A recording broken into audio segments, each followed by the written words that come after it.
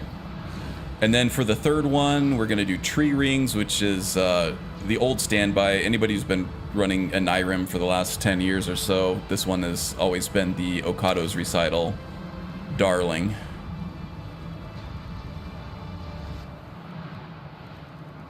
It gives you layers of increased health. So over time, these increased health layers will fall off, but that just kind of encourages you to blast through your enemies faster while you have increased health. Especially for a mage who's investing more heavily in magicka than health. I think that's important. So let's go Okado's. Tree rings.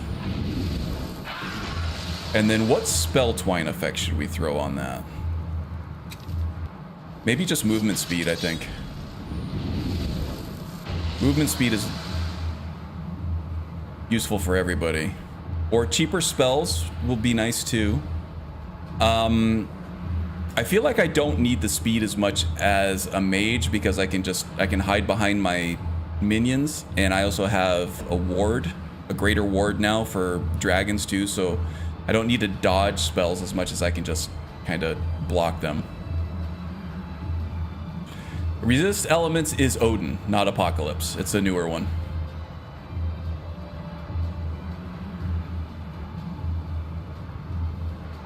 So let's go flow. Hell yeah. Okay, that's gonna make us much stronger already. Okay, so I think we're gonna go fight a dragon. So let us put Greater Ward on the left, and it's either going to be darts, flame darts, or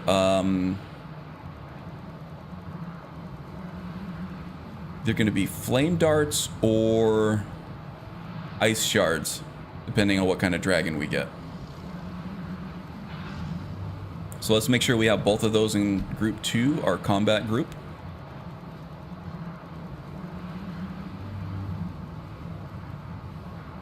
And I think that fire dragons are more common than frost dragons. I don't know if that's technically correct, but a lot of the statically placed dragons, named dragons, I think they're all fire, most of them anyway. So we'll start off with the frost in that hand. The ice shards and the greater wards, that looks good. Okay, and since we're doing dragons, we need a ranged conjuration.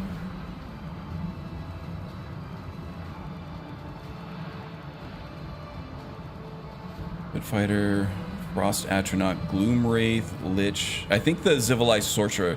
The Lich is great. I want to play around with it, but it requires 500 charge on an item, on a weapon.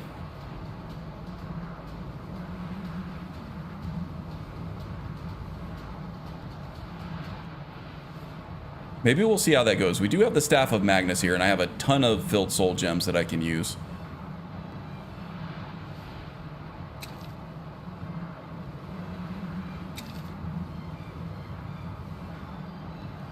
And then we'll have the Zivalai Sorcerer, the Shivalai Sorcerer.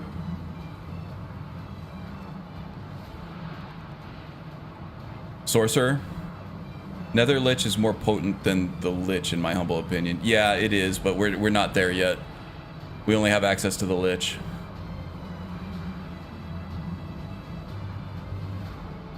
Are you not using storm spells? We can. But I think... Well, yeah, so a storm spell would be useful against either a frost or a fire dragon. So that might be the go-to. Let's see, what is the equivalent?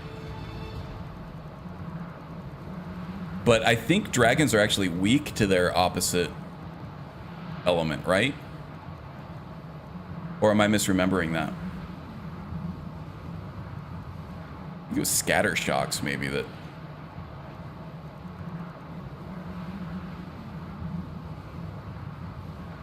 Yeah, it was scatter shocks. So, yeah, I guess the question is, against a fire dragon, is an ice spell going to be more effective, or is it just as effective as a lightning spell? Does anybody know? I thought that the ice spell would be more effective against a fire dragon than a storm spell will, but I could be mistaken. Okay, lightning strike and scattered slow moving effect. Scattered is a slow moving effect. I'll want to use lightning strike. Okay. Good call on that one, James. Good looking out. Oh, I need to put the Zivali and the Lich over here.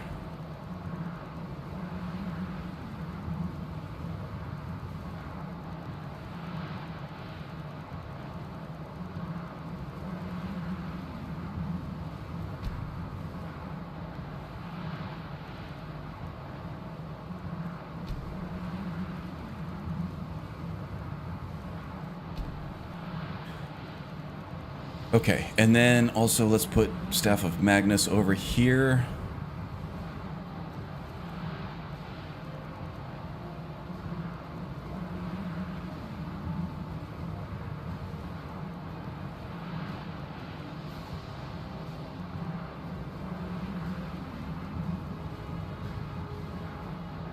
What was the... Oh yeah, Orc Strength I needed. For Power of the Master.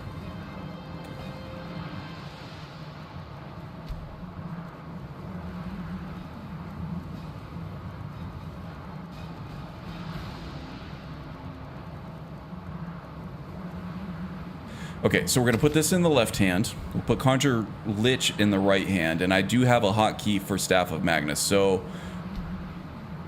I'm going to do a quick save here so I can just step through this progression real quick. So we have Conjure Lich. Oh no, I can't Conjure Lich. I'll have to... Alright, this is why we practice. Let's see, we're gonna need Conjure Lich in the left hand, Staff of Magnus in the right hand. The Power of the Master is gonna have to be a new grouping.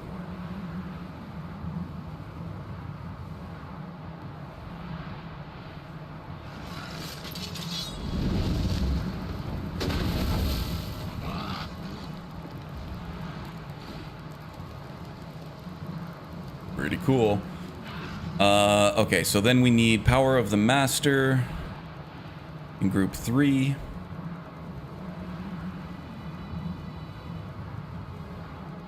Do I not have Power of the Master? Damn it. Maybe I don't even really need Power of the Master. No, actually, I'm not going to need Power of the Master with a ranged jobber. Maybe for resist elements.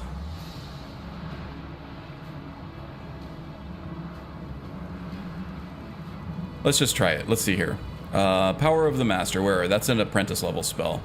So Power of the Master. We're going to favorite that. And then resist elements, I think, will be good against a dragon for the Lich. How does the Lich work? Well, you cast it just like any other spell, but you have to have an enchanted weapon in the other hand. And when you cast that Lich... when you summon him, it will drain 500 points of power from your enchanted weapon. So I'm using the Staff of Magnus on this, and as you can tell, it did drain a good chunk of it.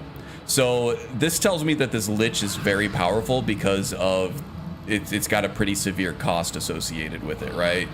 Luckily, I do have plenty of soul gems to use to fill this thing back up. But yeah, if you try to cast this without an enchanted weapon in your hand that has at least 500 points of charge on it, you're gonna get a failed conjuration. So that tells me that this thing's pretty rough. Okay, I do need resist elements favorited here, so I need power of the master in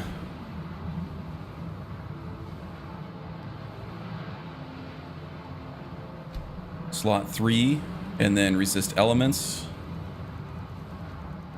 in slot 3. We're gonna need orc strength over there too at some point. Let's go ahead and pre-move that over now.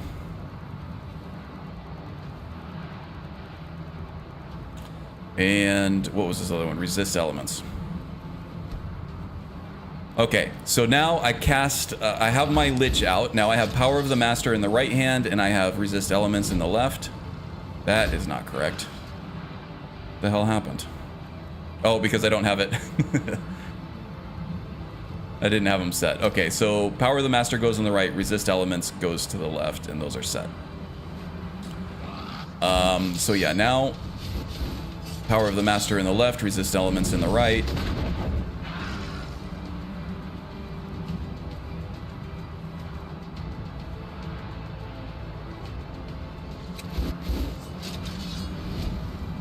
This is not right at all. What the hell's going on here? I think I have my slots mixed up.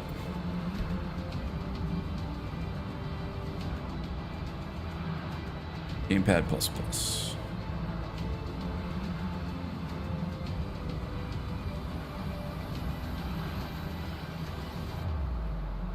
That should be F3. Hold right.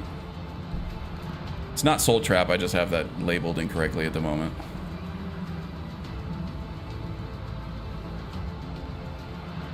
Power of the Master should go on the right hand, right? Not the left hand?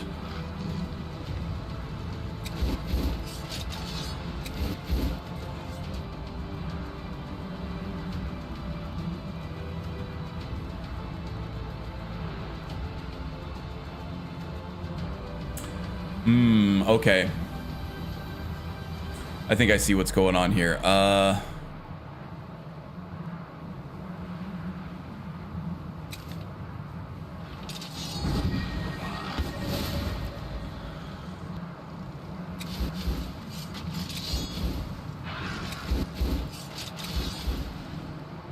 Yeah, all right. So it looks like Power of the Master is pretty much fundamentally incompatible with the equip sets. It's not incompatible with the hotkey because it requires itself to be equipped to the right hand, which I think is what's confusing the Sky UI equip sets for that one. So you have to use a hotkey for that, not the equip set. All right, that's fine.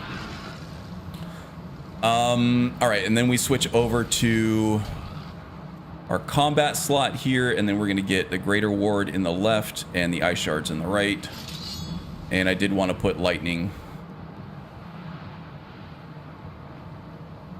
May have to invest in some staves. Yeah, it makes the staves, or, you know, even just a throwaway enchanted weapon worth it. You can just put a dagger on there with like a huge amount of charge for a useless, like a useless enchantment or something.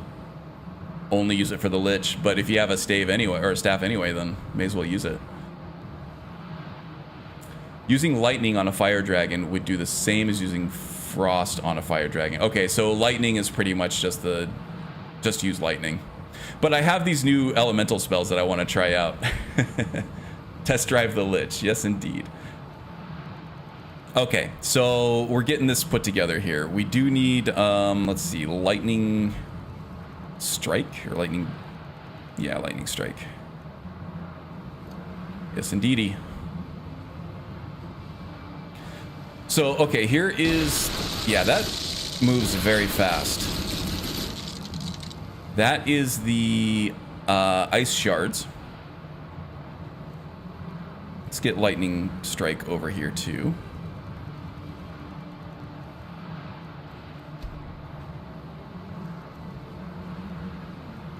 Flame Darts, I think, is pretty similar, but it's fire instead. It moves really quickly. It's got really good range. And then we have Lightning Strike, Scatter Shot, or the Scatter Sparks, Scatter Shock. Oh, that is a very lows. Okay, so the projectile speed is really good, but the charge time is low, or is slow. That's what James was saying. I mean, not bad. We'll have the time to charge this up if we have a greater ward up, and the greater ward should hold up. We have enough magicka that we should be all right. And then I can just recharge it with a magicka potion if I need to. I think the ice shards, it was taking up less magicka though. And then we have the lightning strike, which James recommended. Yeah, that's gonna be... it's taking up a lot of magicka though. Pretty strong though. Magicka regen's pretty quick. Just have to be able to find cover. Okay, well, I think we're ready.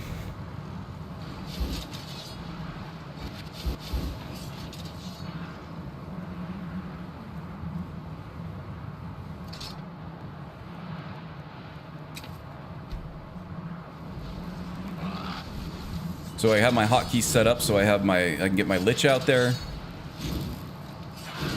And then I can move to Power of the Master to get him resistant. And I can probably even do 2 Liches. That's gonna really drain the charge on the staff, but it might be worth it for a dragon fight. And then switch over to my ward and my cross spell or whatever I decide to use. Okay, cool. I think we're ready for action, guys. An hour and 13 minutes after we start the stream, we're actually gonna start fighting some stuff. How about that? Let's go get them. So let's just go to Labyrinthian here. I've already killed all the frost trolls there in that last little quest line there. We're gonna head south toward Whiterun, but then we're gonna double back and head back up the overlook here. There's a dragon wall up there with a dragon on it. So let's go do that.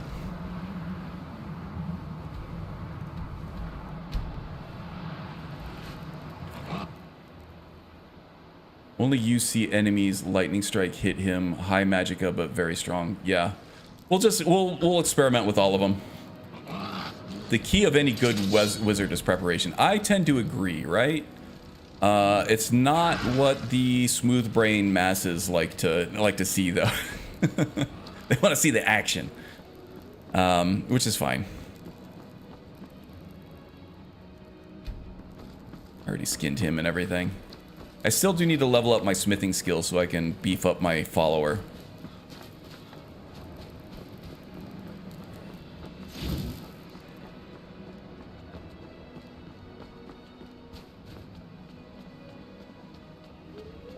Get up there. There might still be a bear up here too. I got all the trolls out.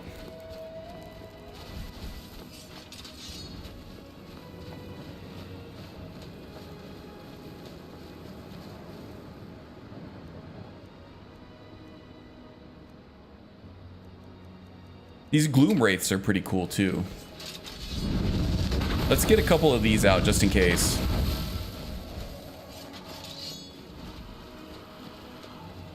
These guys look like the ghosts, the spirits from, or the phantoms from Oblivion. Kinda. And they do have swords that they can wield. In fact, you can see it sheathed right there. What are these? I think these guys drain stamina from your enemies. Pretty cool. Yeah, drain stamina from opponents. They are melee attackers, though, not ranged attacks.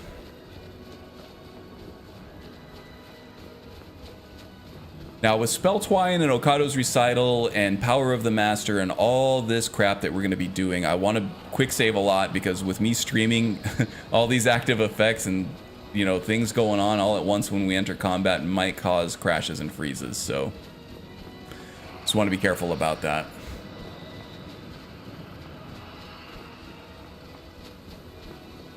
Oh, I'm not actually going for the Overlook. I'm actually going into Lost Valkyrie. May as well do this while we're at it, though. We were already prepared for a dragon. And honestly, the preparation between a dragon and a dragon priest are pretty similar. I just probably want to switch out my conjurations to something more melee attack based. But the power of the master with resist elements on it. Yep, there's that dragon. Okay. Let's get our liches out.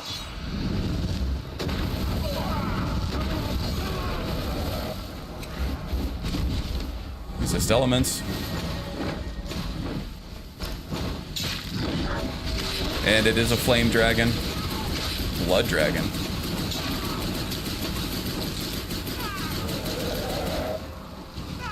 We are doing like 0 damage to this guy. Blood dragons are rough, man.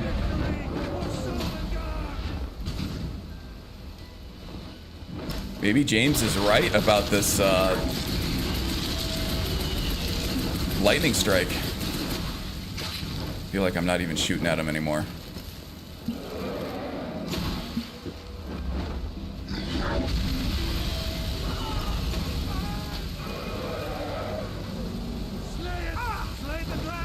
I'm trying.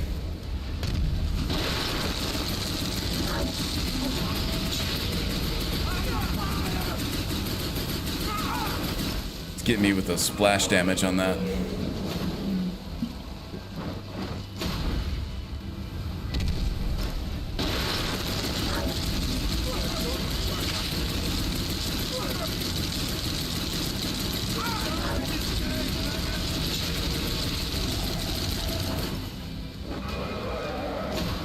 Liches. Are these liches even doing anything?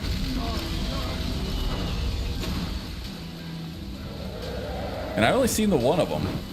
Can I have 2 of them? Oh, crap.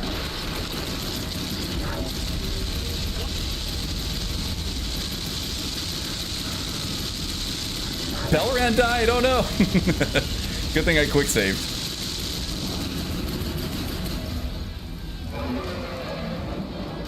Oh, he's slowed, though. That's one thing that it does. Yeah, let's switch over to Lightning Strike, see how that goes. Passed it up.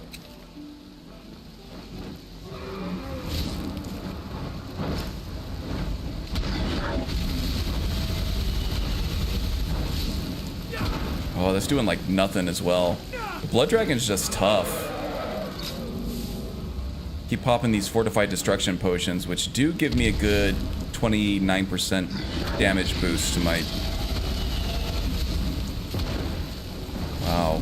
I don't know if I'm missing. And there goes my last lich. Yeah, that one missed. Yeah, not doing much damage.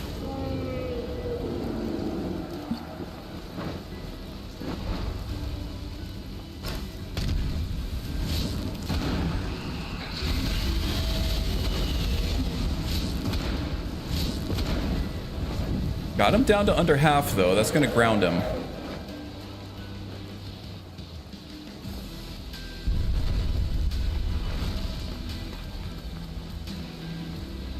He deformed the terrain, but he never made it all the way up here.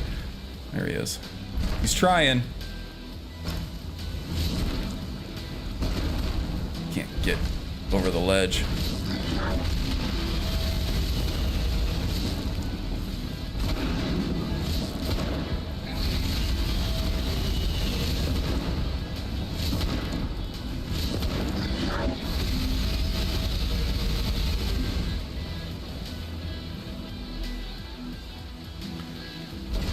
Regenerate some magicka. We do have a decent regeneration clip here. That's good.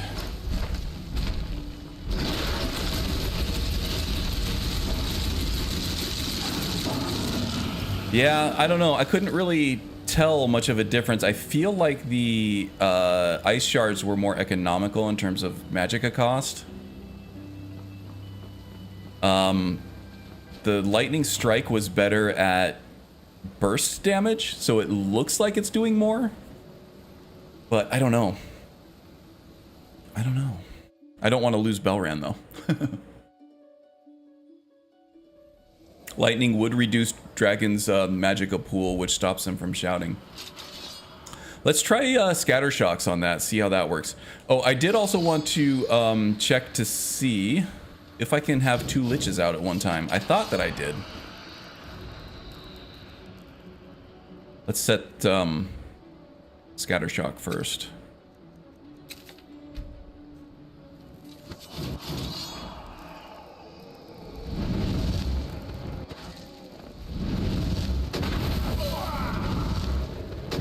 I can have 2 of them. Okay.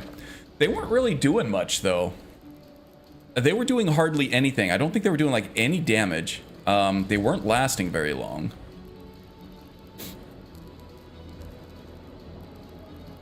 That Lich was using melee range spells? That's why it looked like... Okay, well, that's not going to help us. All right, let's switch over to the sorcerers, then. The Shivalai sorcerers. The key to any good wizard is preparation. Okay. Oh, sorry. I already read that one. Okay. So yeah, let's set. We're gonna go back to the Shivalai sorcerer in the right hand. We're gonna do iron. No, we'll do resist elements. We need to go back and do that. Resist elements goes to slot 1 this time. So I can have resist elements in the left. We can have the Shivalai sorcerer in the right. And then power of the master gets switched. And we still have resist elements in the left hand. Shivalai sorcerer gets resist elements. We already have it on Okado's recital. And then we'll switch over to our combat spells. Go ahead and save that. And then we're going to be trying Scatter Shock this time, along with the Greater Ward. Let's try this. Might be worth putting perk element Fortify. Yeah. So for the, I do have a bunch of perks that I can use on this. I'm trying to keep him more of a general purpose mage, so I didn't want to go too deeply into the destruction subtrees. Because I wanted to save those for, you know, Pyromancer, Electromancer, and Cryomancer. But I think it might be worth it just to spend the 6 perk points. I have plenty of perks, I just don't know where I want to spend them yet. And just put them into the 2 out of 2s on these first ones here. Which will make these stronger based on missing attributes. And these elemental spells actually drain those attributes, so... That might be the answer to these higher level enemies. I mean, I made it all the way through the mage's quest line without an issue. It's just this blood dragon that is causing issues. We got the resist elements now.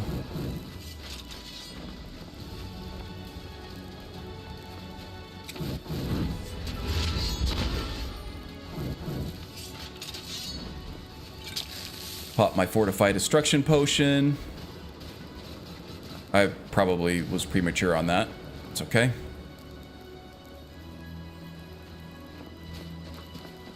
What about Atronach Mark? With a ranged summon, it chunks... Okay, I'm gonna check that out here. Let's see how this goes with Scatter Shocks and the Sorcerers.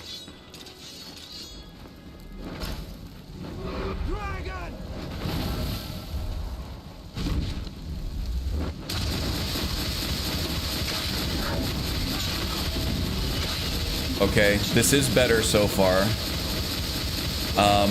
I don't know if it's because of the Scatter Shocks or if it's because of the Sorcerers. Actually, I don't even see the Sorcerers right now.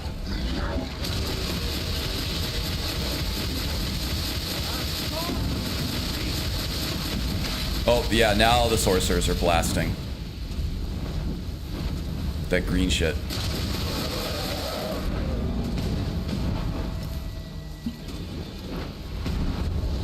Oh, hell no.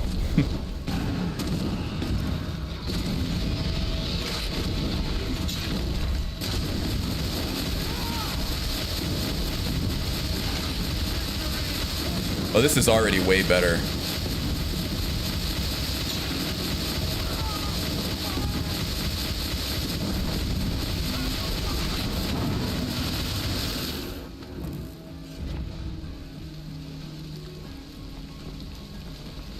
That was way better. This is why we experiment. All right, Atronach Mark. Yeah, that could help. That's the one that marks an enemy, and then as your summons hit it, it like explodes, right? That was an apprentice level spell, I remember. Yeah. Marks the target for 26 seconds, so not a huge amount of time, but enough. The mark detonates when struck by a summoned or reanimated minion, dealing magic damage equal to 15% of the target's health. Yeah, that would have helped out a lot. I have to try to remember that. That was the apprentice level spell. I tried to use that a little bit last week to mixed results, but I think, like you said, it probably works better with a ranged conjuration, right? Sugar and Sands, says Macadamia. Welcome, buddy. Oh, and welcome in, Keith. I don't think I said hi to you, but I have been reading your messages. Hope you're doing well. Greetings and well wishes to Keith and Maldaroth, aka Macadamia. And welcome into Fail Mappa. It's a new name. I don't know if it's a new name or if you're actually new. You know why I can't see any mods on your mod list? That's because ModWatch is down. It's been up and down for the last couple months, I think. Yeah, ModWatch isn't working. I tried to upload my mod list to ModWatch after I saw the first message in the chat, and yeah, it said that the API was down. Couldn't reach the API. It could have to do with that Microsoft outage from earlier, or it could just be that ModWatch isn't being supported like it used to be. In any case, it's not really a mod list that you can download and use like something like Wabbajack. It's a very custom list that I've made my own patches and stuff. Yeah, a mess indeed. But if you were curious, this is based on an old Nulvis guide. I went through the Nulvis guide manually and I did all the things there. I left out some things that I didn't want, like a lot of the city and town overhauls and stuff. There's a lot of patching and a lot more work that I didn't feel like I needed to do. But that meant that I had to do my own consistency patching and things like that, which I have also done. And then I also added in like all the Enairim stuff and some animation overhauls and things like that. So Enairim plus old Nulvis equals what I got right now. Let's see. Don't need the meat. I'll take the blood, I'll take the bones, I'll take the coins, and there you have the facts of life. The facts of life. All the old people would have been quite entertained by that little joke that I just did. Game C's pretty cool. Yeah, thanks. I've been rocking this for the last, I don't know, 3 or 4 years now at this point. And it's holding up pretty well. It looks good. I'm getting, you know, tons of frame rate on this. I got a pretty beefy rig. You know, rocking 80 to 100 frames over here, and then on the interiors, it's pretty much maxed out at my, got this stupid Riva tuner hooked up to F9, which is also the quick load button. Yeah, I'm proud of it. It's still working well for me. And I do appreciate that somebody else likes it. Who you calling old?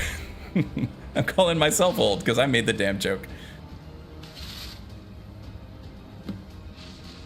Calling you as old as me, Strudel. That should be a compliment.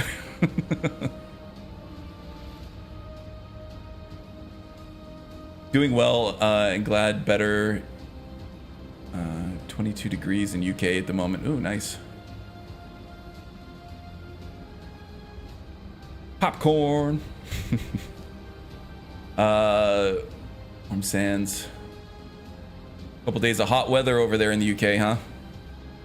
I'd like to know what you consider hot weather. 22 doesn't sound that hot to me. We're usually in the mid 40s over here in where I live.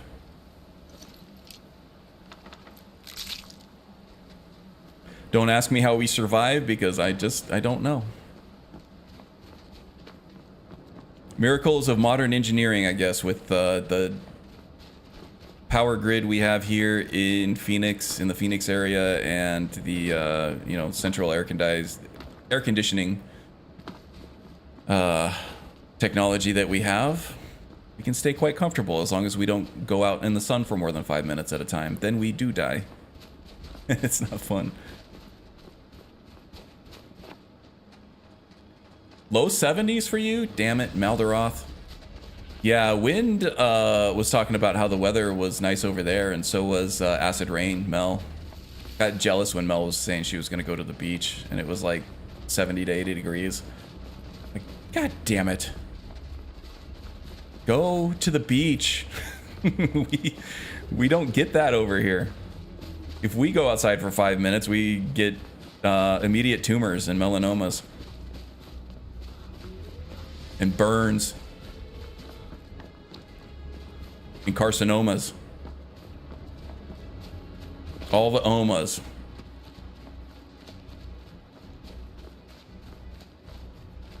It's been warmer, more like 30 down south. Okay, now you're getting there. Now you're getting there.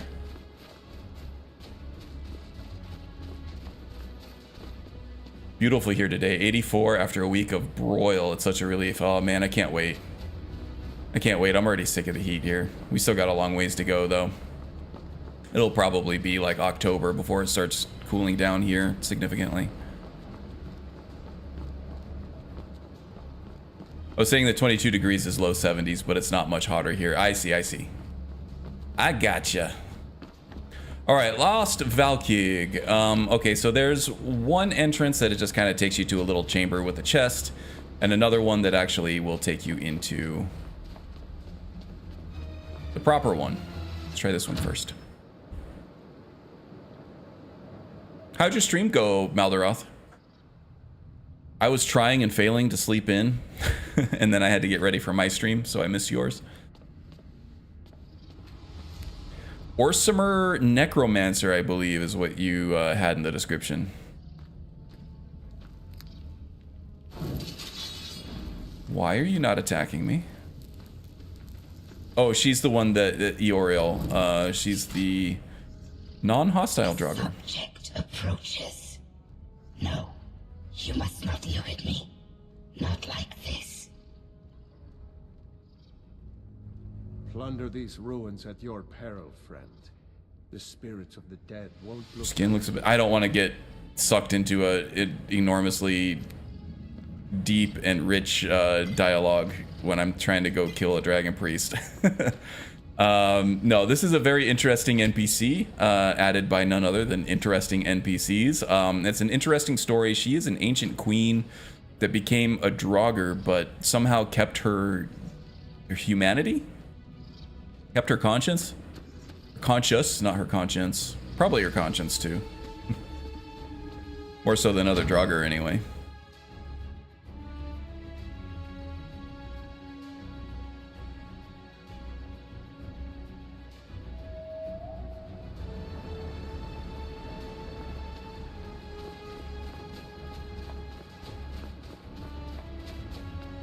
Oh, you guys are supposed to be getting a heat wave and it's just been cold? I'll take some of that. Let's see here. Where's the proper entrance? I think it's up here.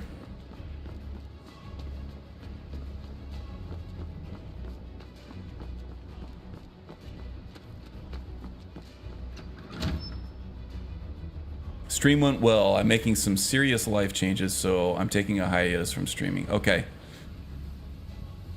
Life changes for the better, I'm hoping.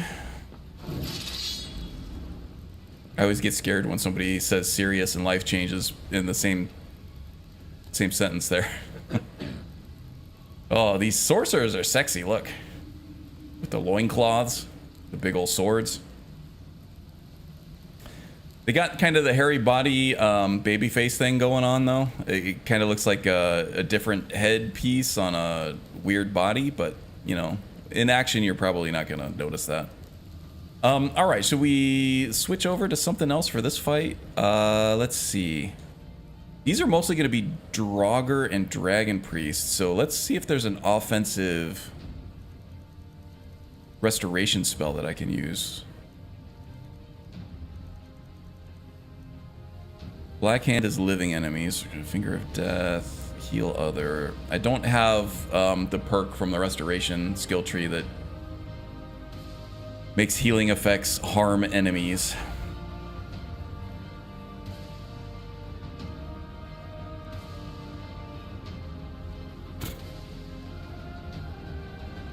Turn Undead. We can use Turn Undead. Turn Undead actually works really well to level your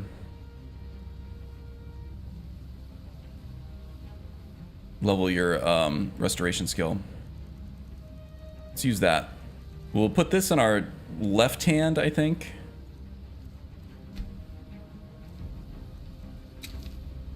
And then we'll do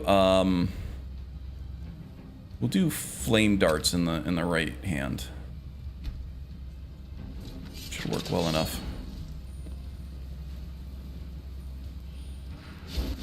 Oh, and then let's change out our...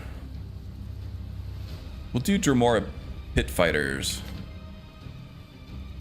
And we'll give them Orc Strength, because we're going to be doing more melee on grounded enemies with our minions.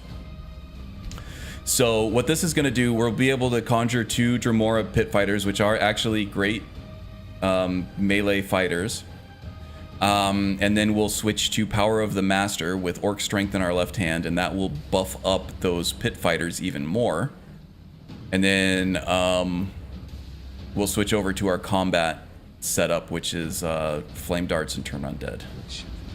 These old halls fill some folk with dread, but as a Nord, they fill me with pride. Weird sense of pride there, buddy. But that's alright.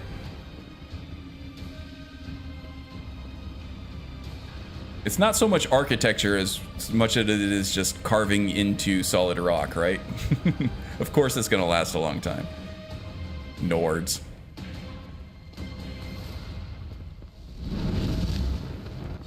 Okay, let's get a couple of... Well, we'll pass up these traps first. And there's gotta be... some kind of lever or chain to pull here. What am I missing?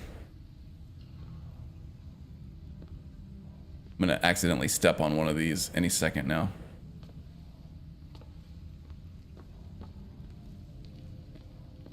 Been a while since I've been to Lost Valkyk here.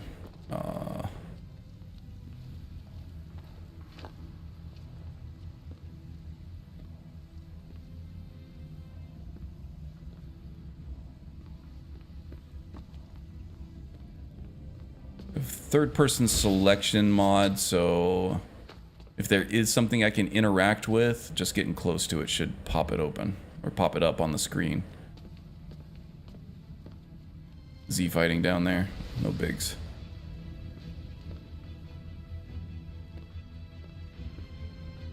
Those pressure plates are the lever? Damn it. Oh, now it's just giving me the middle finger. Look at that. Was it my conjurations there that screwed me?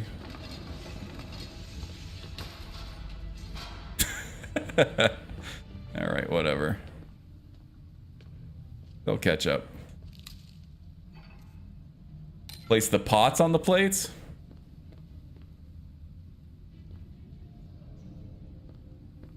That would have been a lot smarter than what I just did.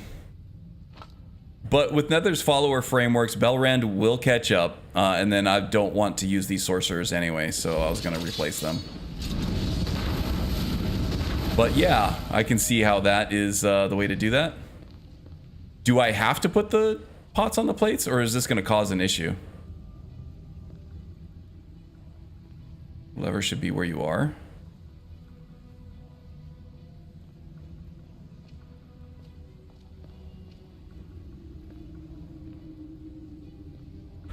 I don't want to cause any issues later on.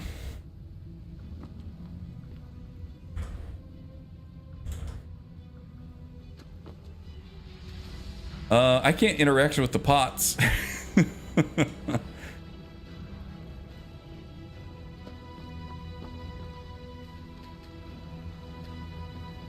Yeah, it's not working. You should be fine. I do that because I run away a lot, not your style. Okay. Yeah, I can't interact with these. It must be some kind of mod thing. Well, ain't that potty. He went inside. Oh, turn left. Yeah, no, I know where to go. I just, I was worried whether or not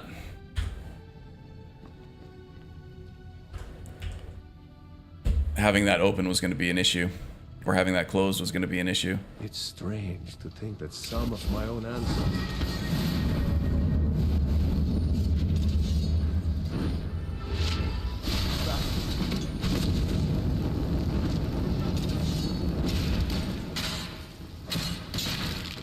Yeah.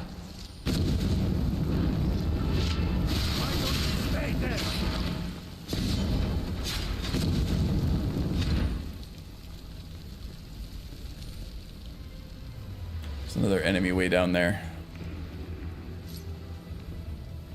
Okay, hulking Draugr done.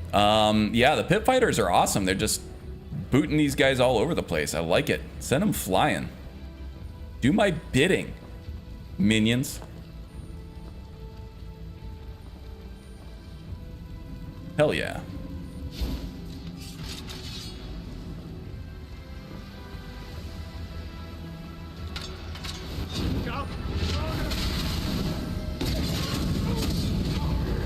Did I just kill Belrand again? No, he's good.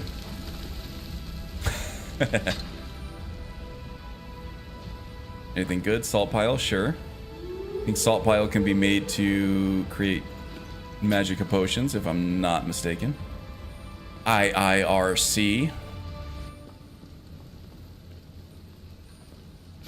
How much you want to bet there's going to be something coming out of here? Sounded like somebody got injured. Alright. Just in case it was one of my pit fighters.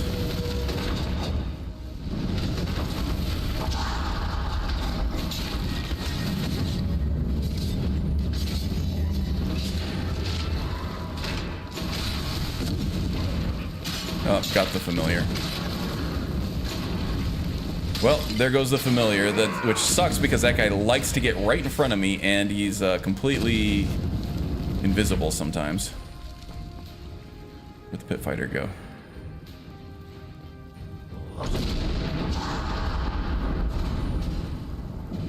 Wow, pit fighters really stormed ahead, didn't they?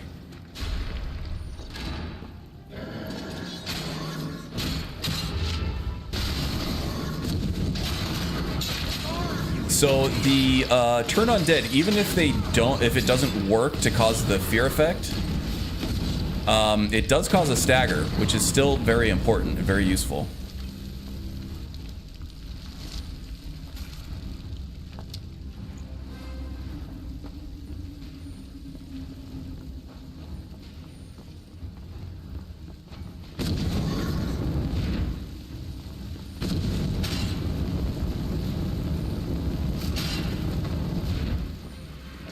We make quite a team, eh? Yes, we do, Belrand. You and me and my two enormous Dremora pit fighters with orcish strength. We do make a good team. There's the Fang. All right. Take that for enchantment fodder. Spells are getting really expensive. So what I was spending a lot of my time on last few nights trying to get ready for this stream was just making enough money to buy all the adept level spells. And now that I'm moving on to expert in the next time that we stream this guy, it's going to be even more money. And I'm trying to do all this organically because that's how I learn and make the knowledge last, you know? But this was it for last Valk. This guy is definitely injured.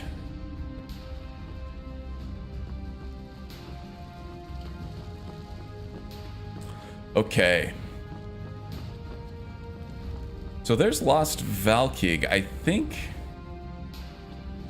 that's it for this dungeon, right? But there is also Shalidor's maze around here somewhere too, and that wasn't showing up on the map for whatever reason. So we gotta find that. We gotta find the Archmage's diadem. as suggested by Vespina, I believe. Yeah, there we go. Is this even worth it? Yeah, I got a ring out of it.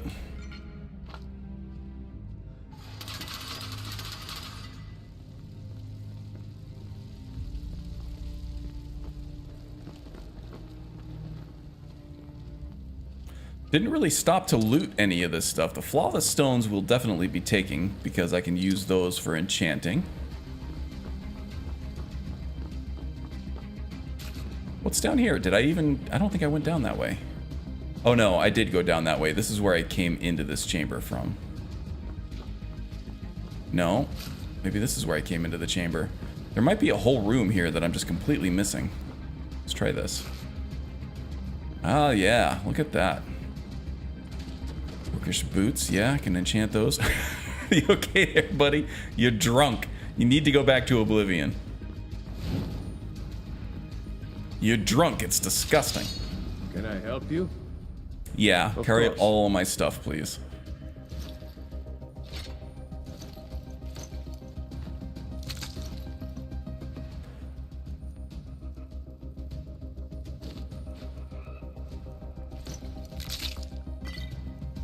Just take all of it.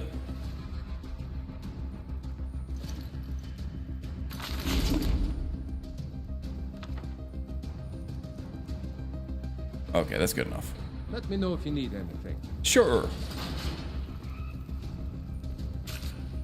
No, this is just a cell. This is probably a cell that, rescue the whoever.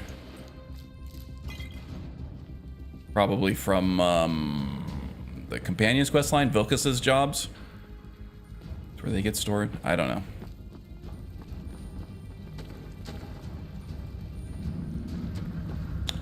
Now, where did I come from and where should I go? Where did I come from, Cotton Eye Joe?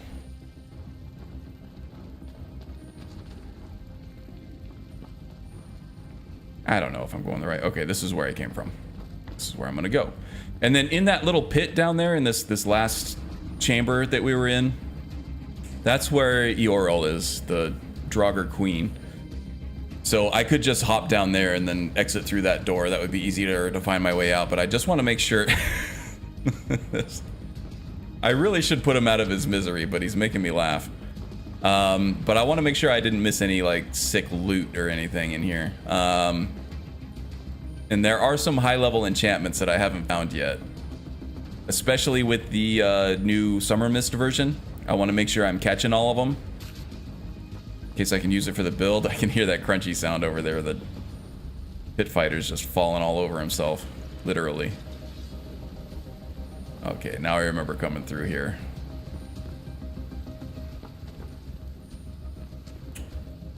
Okay. Alright, so the flame darts I like. They're pretty, they're quick. They have good range. They're pretty strong. It's already in here. Oh, look! He's opened up automatically for us. Nice. Must be when you get to a certain point. Just opens it up so you can get back out. Alright. I think we're good. Let's see if we can find Shalidor's maze in here, and, we'll be going and doing another quest. Use telekinesis? Or bring wolf pelts, yeah. Oh, you knock them down on there? Okay, I see. Still sucks. I keep forgetting that I have telekinesis. Still sucks console ain't got access to SKSE. Maybe in the future something could be made for Xbox, like Xbox SKE. Well, it would be possible on something like a dev kit. Consoles are becoming basically like custom PCs anymore that run just a custom OS, right? In fact, I think you can install Windows on an Xbox Series X or S. You can probably do it on a PlayStation 5 as well. They have the same hardware architecture as a PC now. The problem is you'd have to hack. You'd have to hack your Xbox in order to do it because SKSE loads differently than a mod. It's not just a mod, right? It actually injects functionality into an EXE, and that does present security concerns. So it would basically be the same process as installing a virus on your Xbox or whatever. You could do it on a development kit, I believe, technically, but that's not what everybody has.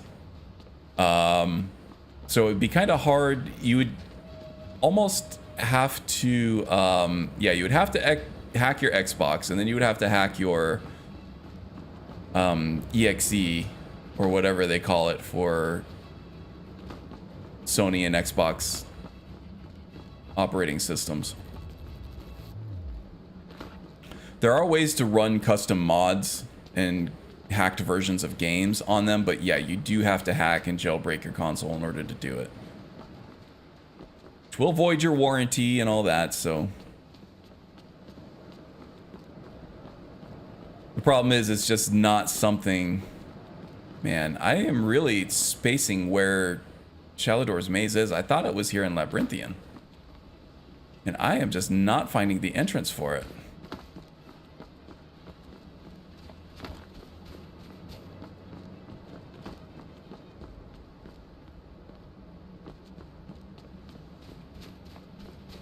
Is it down here? It might be down here.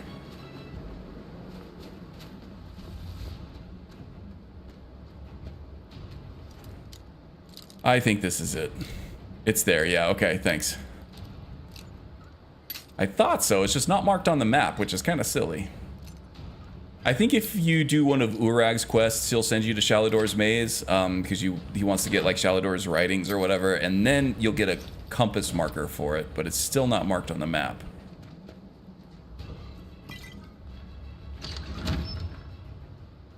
Unsure if DevKit could allow you to download Windows. Yeah, probably. Guy on the spectrum, welcome, buddy. Hope you're doing well.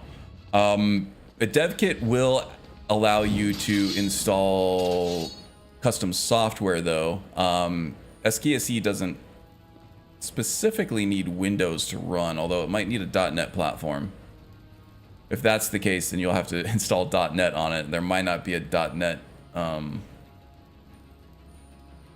Might not be a .NET. I don't think it needs .NET. I think it's all just unmanaged code. I think it's all just C++. You can use Visual Studio to compile SKSE, but I don't think you need .NET to actually develop on it.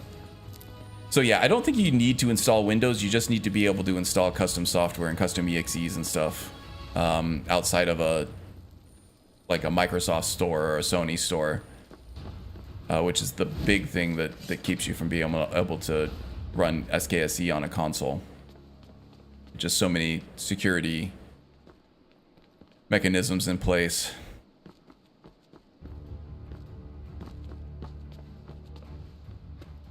So no, I don't know if a dev kit would allow you to install Windows. It might. I don't know why you'd want to. Probably wouldn't be a great development environment for a console. You probably want to keep those tools that the console developer put on there for you. Oh yeah, this is gonna be fun.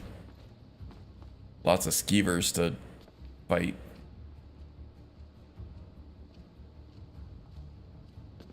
But you can install custom software on there which allows developers to, you know, put their builds, the different builds of their game that they're developing on there and test them out. We're bound to find some gold in these ruins. Without a perspective. But yeah, you don't need to install Windows on it. I think you can build SKSE against a different operating system, technically.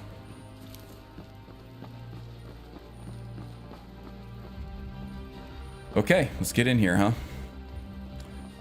Sigil of Alteration. Okay, what alteration spells? Can I just hit this with... No, that doesn't work.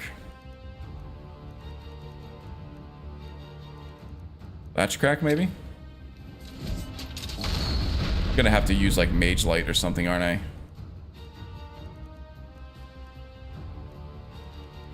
I do know that I have targeted alteration spells, though. Maybe I can use Forceful. There we go.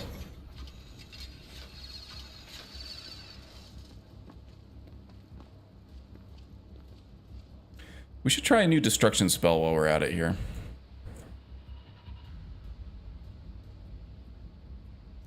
Something close. Let's do Fire Hand.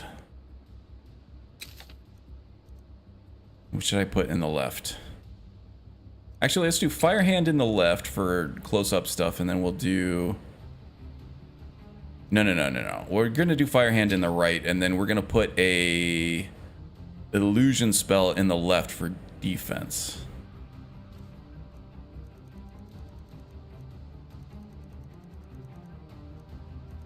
Compelling Whispers. I think this is the one that you concentrate for 5 seconds to calm an enemy, but there's no level cap on it.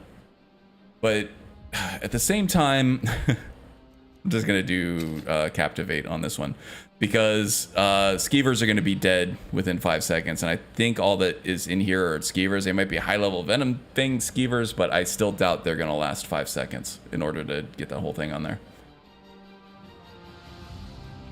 It's called Ward Master, Magicka Defense. Let's see. Had a huge misunderstanding of how SKSE works. Yeah, it might be technically possible to run it on a console, but it's not practical.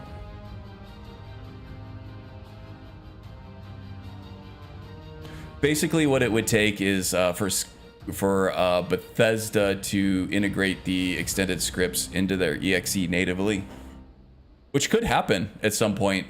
Bethesda does contact and they do communicate with the Silverlock team whenever they're about to put out a new update, so that the SKSE team can be on top of it. I think it would probably be easier for everybody if Bethesda just integrated it, put it right into their engine. That would mean, though, that there would be another hoop to jump through whenever the Silverlock team or a mod author needs a different script to hook into. Another extended script. You can't just, compile it into SKSE and put it up on the Silverlock website. You would have to actually submit that to Bethesda every time. That would be wonderful. Yeah, that would be really cool. I think that is a better chance of happening than SKSE on consoles. That'd be pretty cool.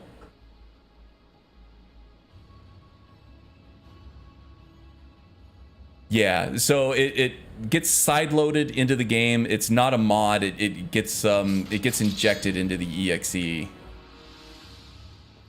Basically expands the functionality of what the game engine can do.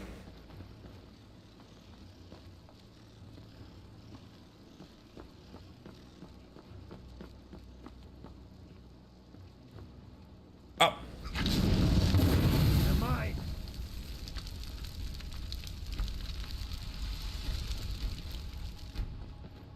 Make sure I don't get encumbered here.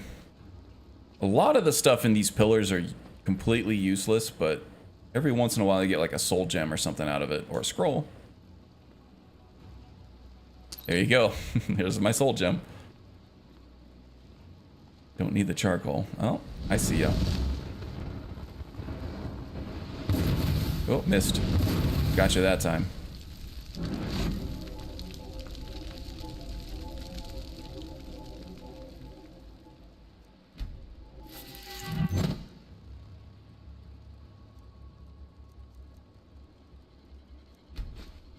What is it? What does Captivate do? Does Captivate not do what I think it does?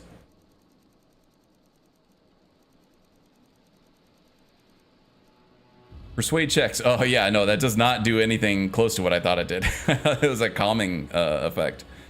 Nope. Evil Twin. Sure, let's do Evil Twin. That sounds good.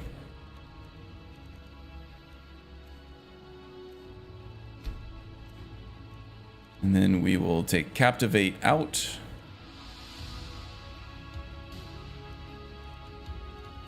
Looks like it was never in to begin with. Okay.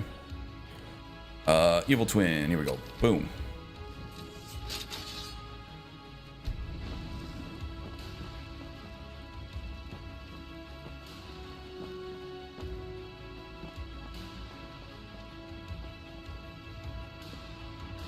Most animation mods are SKSE independent, but the animation replacers, I think, like the open animation replacer and dynamic animation replacer, the things that actually have to decide what animation to use, which is what a lot of the new like Souls-like combat overhauls use, those require SKSE, I believe. Because those actually change behaviors and logic in the game. I don't use them because I do like the Souls-like games, and if I feel like I want to play a Souls-like game, I'll just install Elden Ring or one of the Dark Souls games. I know a lot of the complaints about Skyrim's combat are justified. Some of them aren't. But I do like that Skyrim feels different from Souls. Souls is better in a lot of ways. But I do, for better or worse, like how Skyrim's combat feels. It feels familiar. To me, it feels like home. I've put thousands and thousands of hours in vanilla Skyrim. So I keep my combat vanilla-esque. I just like to refine it with things like Wildcat, and I'll use like animated armory and stuff like that to add new weapon types. But as far as like lock-on mechanics and everything, that feels distinctly un-Skyrim to me. Even though I fully acknowledge the usefulness of it. Here we go.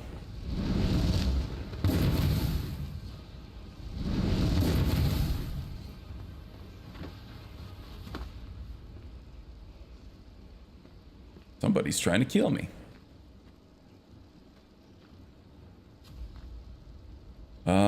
Conjuration, huh? I have Atronach mark?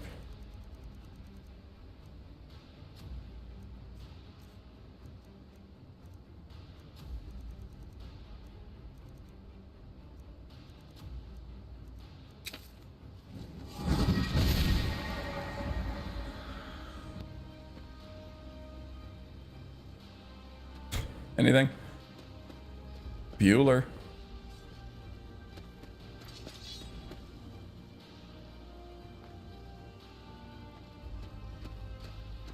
Here we go. Sends us back up top. Ugh, getting nauseous. There we go. Actually, you don't ever want to say you're nauseous, because that means that you make other people nauseated. If you feel sick to your stomach, you're not nauseous, you're nauseated. Nauseous means you cause nausea. Nauseated means you have nausea. Glad we can't read these carvings. Who knows what secrets we'd uncover? Staff of Fear, Staff of Mage Light, Staff of Vipers, Firebolts. These just give you mechanisms for unlocking all of the stuff.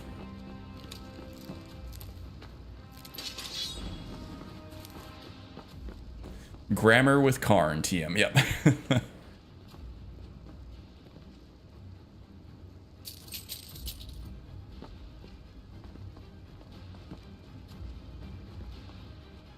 Am I just going right back through the same shit I just did? Feels like it.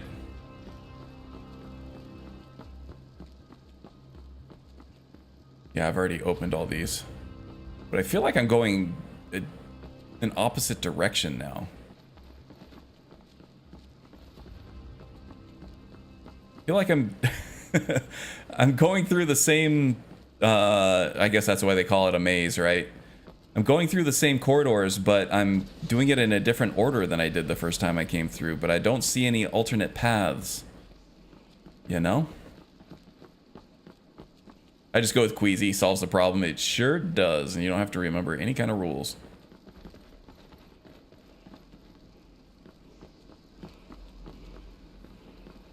Queasy, breezy, beautiful.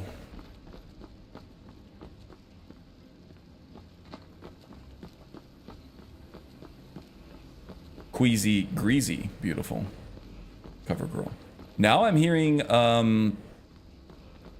word wall voices.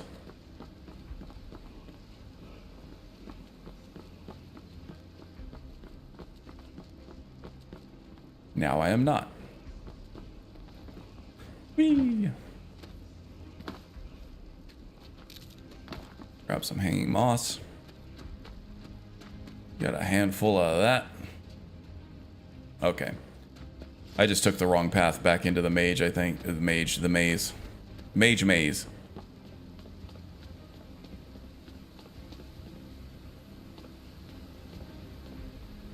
What kind of staves did I get here? Nothing with a conjuration effect on it. I love when people use a completely incorrect word and try to blame it on a typo. You know, the word is spelled perfectly, just the wrong damn word. Yep. And it's okay to admit that you're wrong every once in a while. I do it all the time. There's a certain amount of power in admitting that you're wrong. It relieves you of responsibility of being right all the time. That is a very heavy burden to wear if you're going to try to be right all the time, right? Or if you're going to insist on being right all the time. Just admit you don't know something. I don't know is one of the most powerful things, the most freeing things you could ever say. You don't know. Just say you don't know. It's okay. Nobody's going to think any less of you.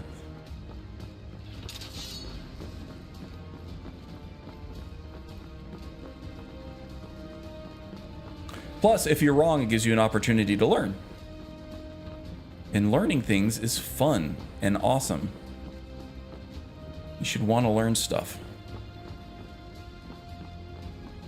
Is this where I came from? I think this might be where I came from.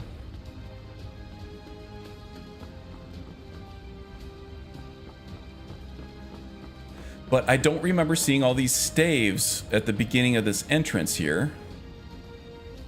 Probably because I hopped down from there and just cut right in through here. It's probably what happened there. So let's go around to the other side.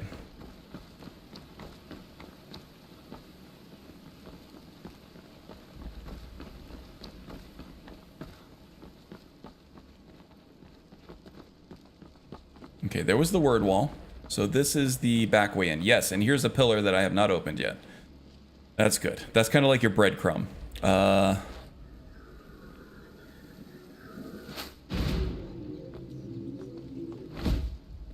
it.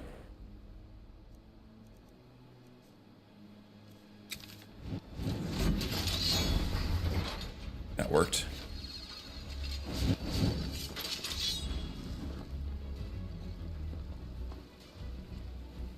All right. Pillar systems, yeah, this is more of a breadcrumb system, I think, obviously. I want to really use this evil twin, and I didn't have a chance to.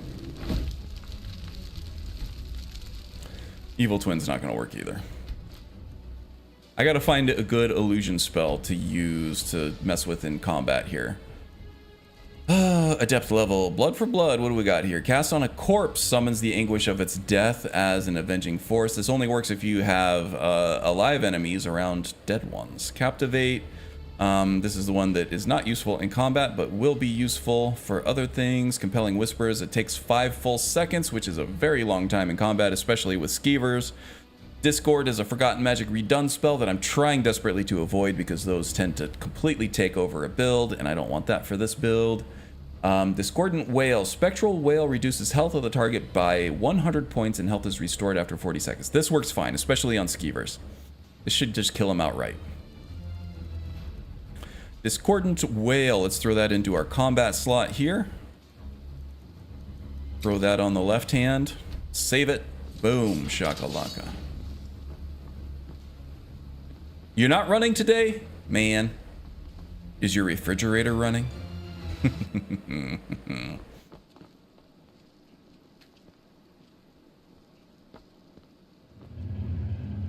Okay. There goes my pit fighters. It's okay. These are just skeevers. Not really a big problem. Haven't heard that one in a while. Yeah, I know. I had the facts of life joke earlier, and now I'm doing the old "is your refrigerator running" gag. Deep cuts into the oldies today.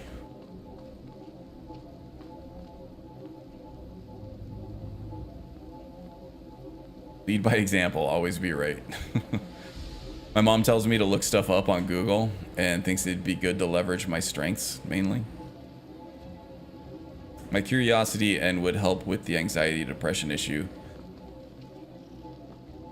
Yeah, I mean, having a research project can help with that. Not just having a goal and reaching those goals. It's good. Might also argue that the added screen time is probably not good for either of those things.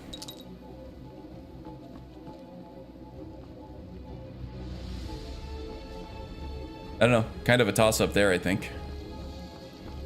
Oh my god.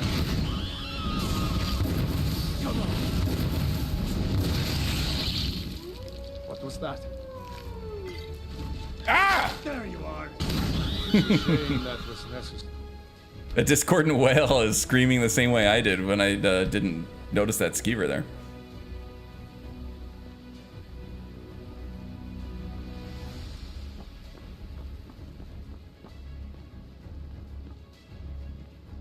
You know what might help the anxiety and the depression a little bit more? And this is liminal bridges. Okay, this is a conjuration skill tome. I'm going to avoid taking it because I am saving those skill tomes for later in the game when those skill levels are harder to attain, more expensive for training and all that.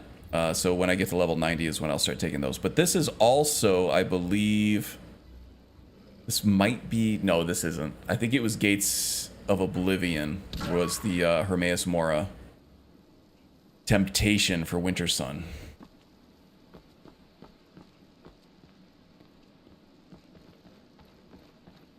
Oh yeah, I was gonna say what might help the depression a little bit more, and everybody's wired up differently. Nobody's exactly the same, so this might not work for you. Maybe try going to a library and doing research there. It'll get you out of the house, it'll get you away from a screen, at least while you're looking up books. It'll get you around other people, which, you know, being just in close proximity to other people and having that eye-to-eye contact while you're having a conversation with them, be it a librarian or anybody else. And, you know, just working with your hands as you're looking through books and stuff might be a way to exercise that curiosity. I don't know if you actually have a library close to you or a means of getting there, but that's just food for thought. I listen to a lot of TED Talks in my spare time or just as background noise while I'm working. And there's a lot of stuff about just like depression epidemics and things like that. And just suggestions from established psychologists and psychiatrists that of things to try.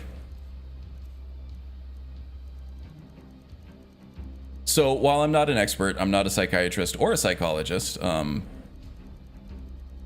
do listen to them a lot. Ruin, let's see if I can get Ruin to work here. Yes, indeed.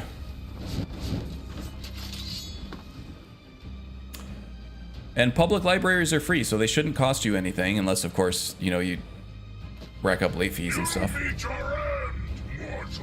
I will? Oh, crap. Oh, crap. This is bad. This is real bad. All right, so we're gonna have to think quick on our feet here. Let's, we're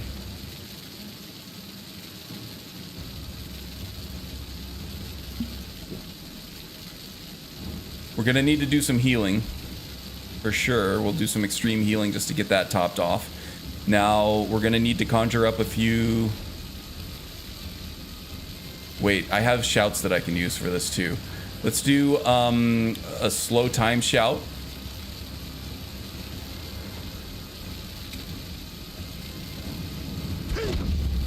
And we're gonna use that to stay out of the way. Now we're going to conjure up some pit fighters here while we're trying to dip, duck, dodge, dive, and dodge, and duck, and whatever.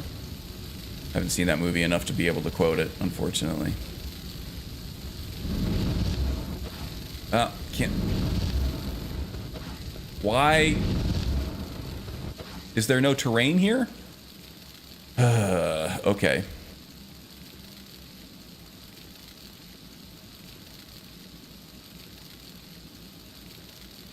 Try Daedrith, maybe.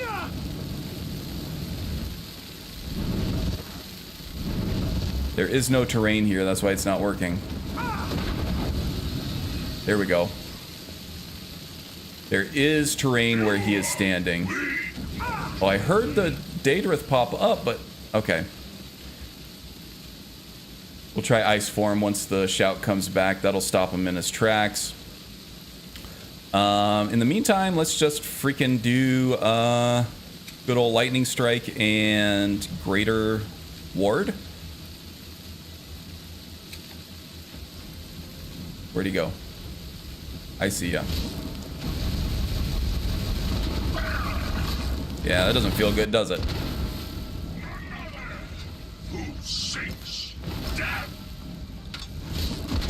Whoa! Okay. Don't like that.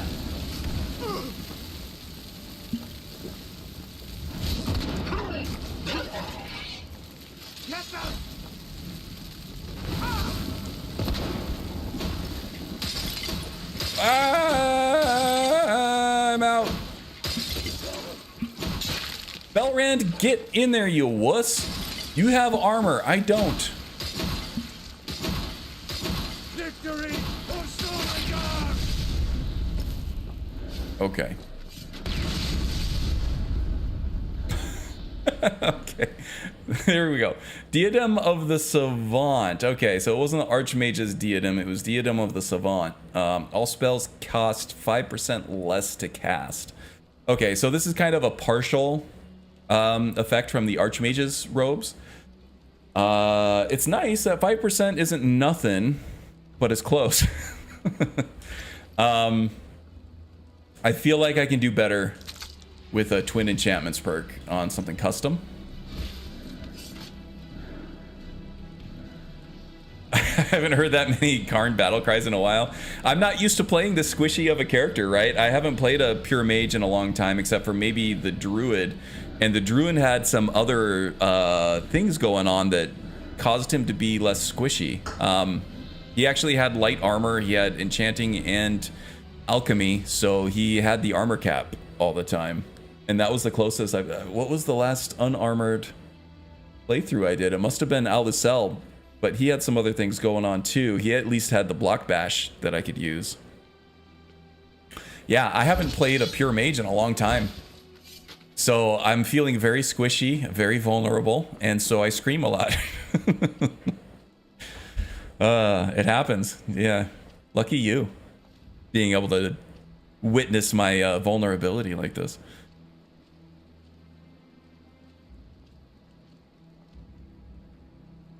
Had to hustle my butt to the library if I had a question until I was in my mid-30s. Yeah, search engines are so much easier. They are, for sure. All this knowledge at the tip of your fingers.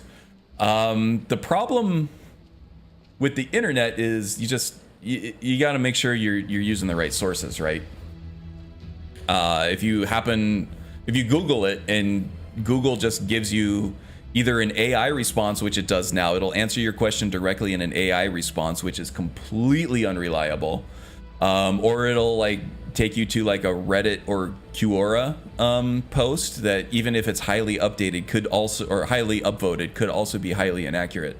So you have to make sure you're getting this stuff from reputable sources. Usually if an author was published, it means the publisher had to go through great expense to get this thing published, so they would make sure to at least go through their due diligence of making sure that these things were right and accurate.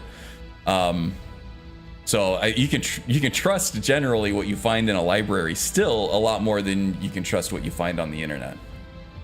There's a lot of knowledge out there to be had, and a lot of it is reliable. You just, got to make sure you're getting it from the right sources.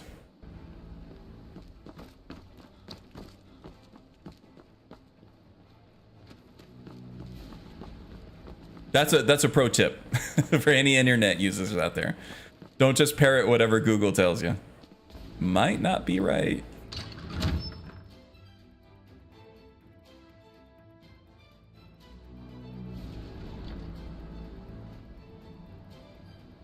Better yet, buy yourself an encyclopedia set from the 90s or early 2000s.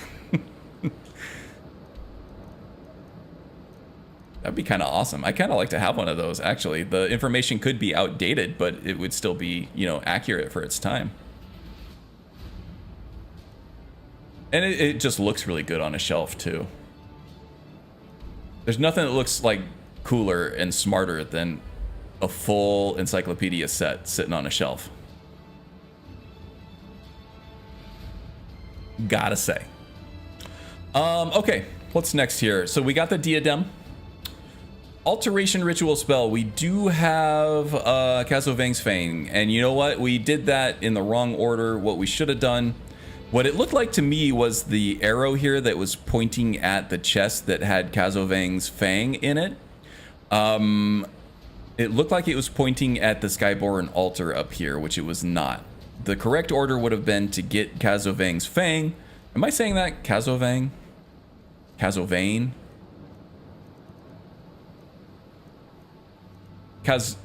Kavozane. Not even close. Karn. Damn it. Kavozane. Kavozane. Kavozane. Kavozane. Kavozine? Might be Kavozine. Kavozine. Because, alright.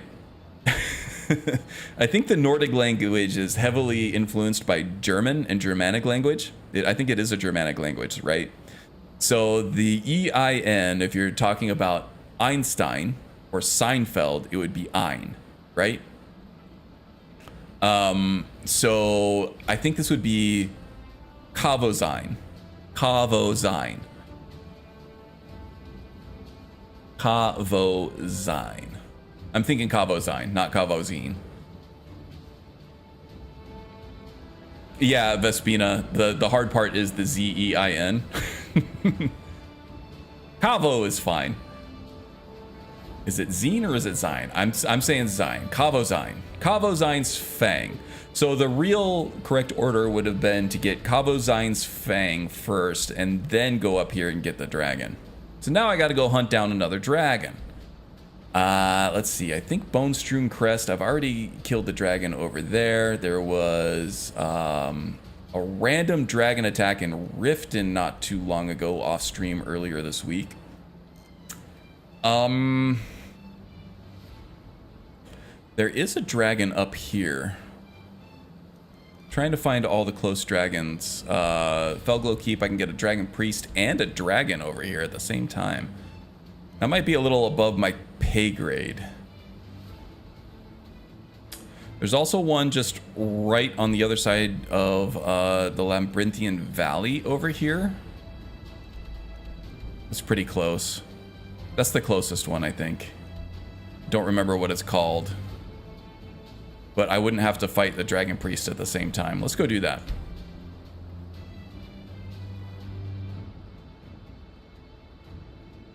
Can you harvest an already dead dragon? You might be able to. Let's go try. I think you can.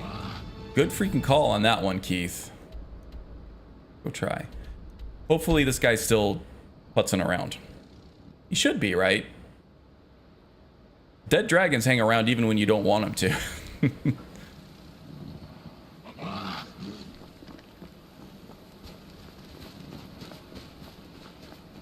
Nah, looks like he's been cleaned up already. Oh no, he fell all the way down here. He might still be there. Let's do slow fall. Do a quick save here just in case it doesn't work. But this guy did fall all the way down here if I remember correctly.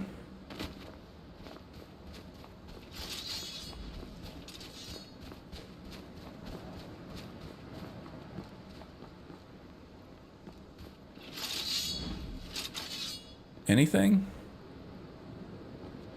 He would have fallen a long way. I don't know just how far.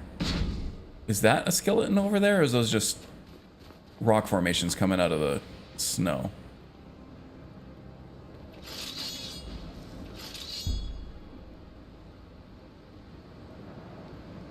Nothing dead coming up on instincts.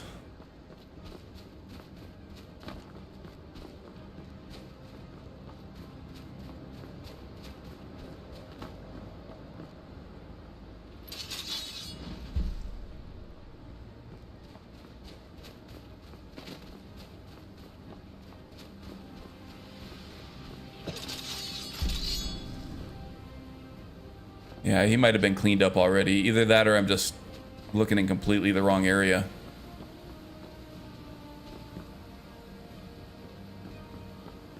No, the dragons shouldn't be too much of a problem now that we know to use Scatter Shock and Shivalai Sorcerers. Shivalai. Okay.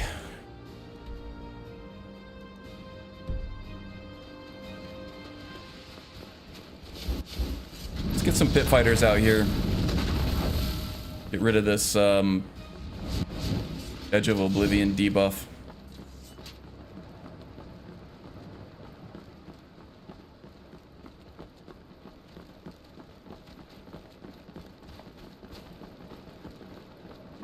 Yeah, we went through a few loading doors and quite a bit of in-game time just now.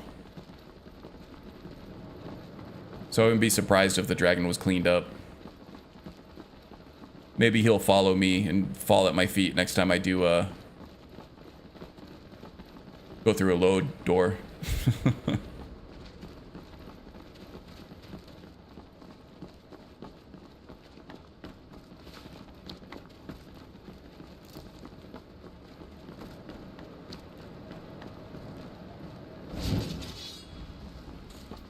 Woo! What was that?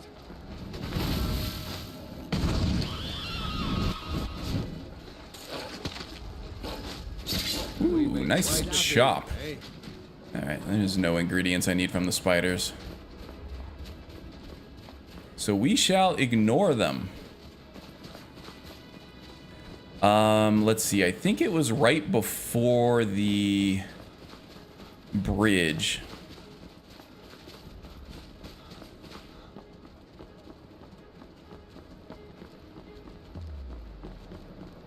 Maybe it's actually this way. I think it's this way.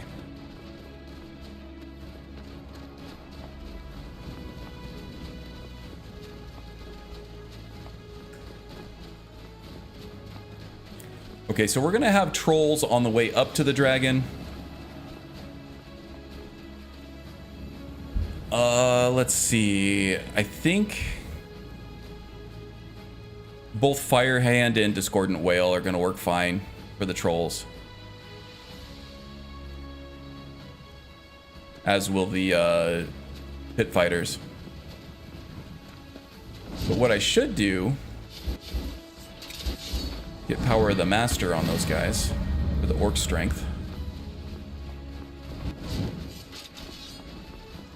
Ah, there's the dragon. That's who we'll get our heart scale from.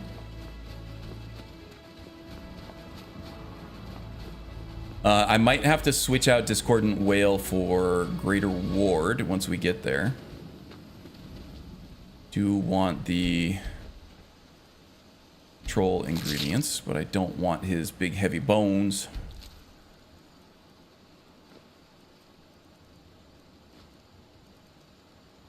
Don't need a ruined pelt. I just stole that from those hunters. Hard-earned kill there. I'm just taking all the good stuff.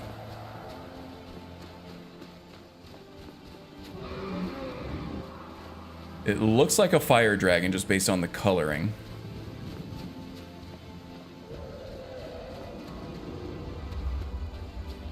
Is someone there? Yeah, okay. Greater Ward. And maybe some sorcerers.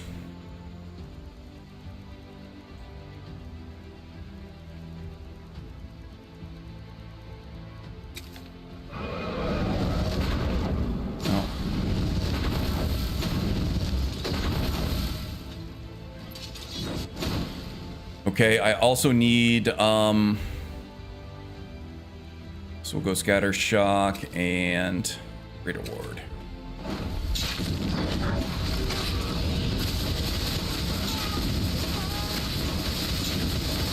Oh, this one's an Elder Dragon. He is gonna be tough.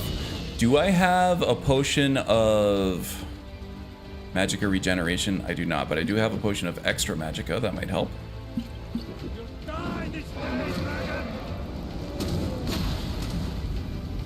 Get him. Kill the dragon. Slay them. Slay the dragon. You coming down for some more fun? He's playing with the trolls up there.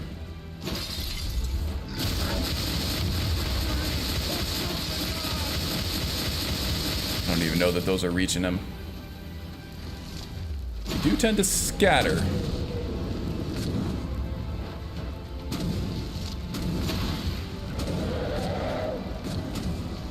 Come on, you big scaly bastard.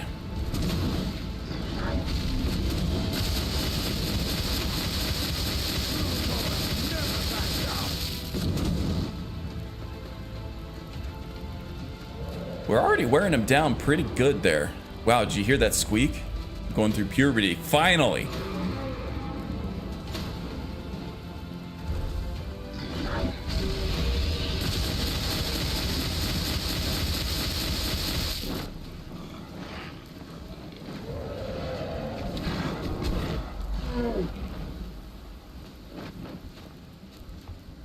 There's an invisible troll out here somewhere.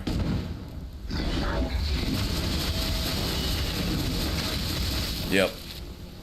Okay, he's dead now.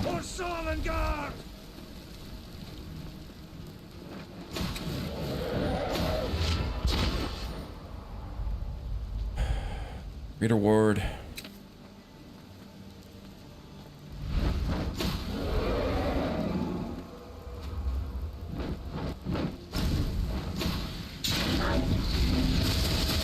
Eat it.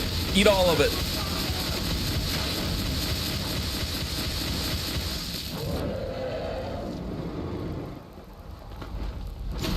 What, you want some more? I got some more for you.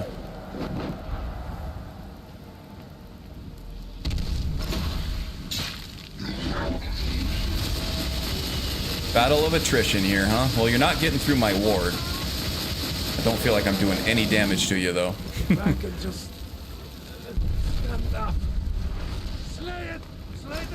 There he goes. Now he's saying it. Stuck on terrain. Go. Move. Doofus. Why won't you move? Oh my god.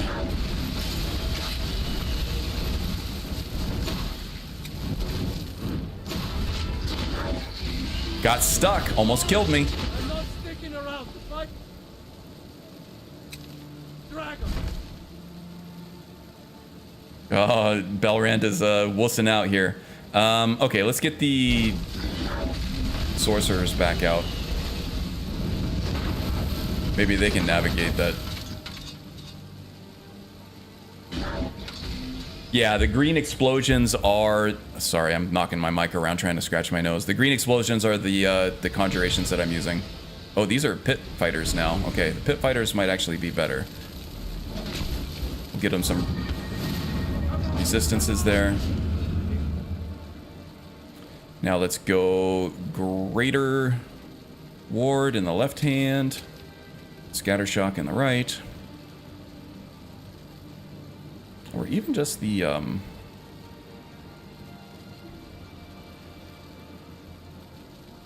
ice shards will be good too. Here we go.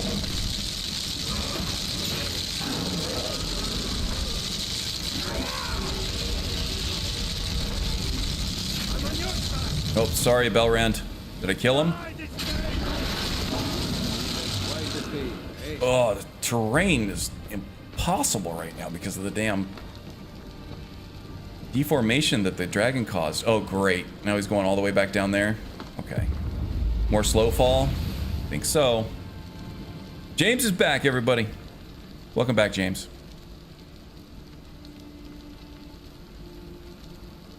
Slow fall. Slow fall is in the S's.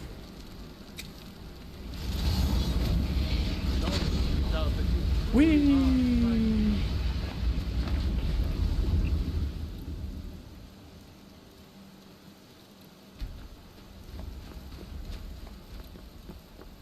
Oh, he is really taking us on a journey here, isn't he? Okay. Now, do I have to have Kavozine's phase? No, Kavozine's Fang installed or active here to, or equipped. Jesus, where are my words? In order to get the heart scale. We shall see.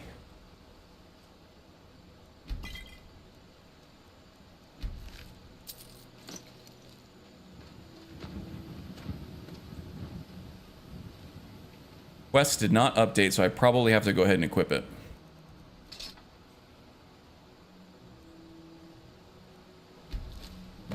There we go. Gotta equip it. Can't wait for the Olympics, come in 6 days. Oh yeah, I love the Olympics. Summer Olympics are cool too. I love them both. Winter and Summer Olympics. Good stuff. And I'm getting a new TV in a couple days. Tuesday, I got a 65-inch Neo QLED Samsung TV coming with ultra low input latency, and HDR, 120 hertz, VRR. It's gonna look great with my PS5 and anything we watch on it. I'm super excited.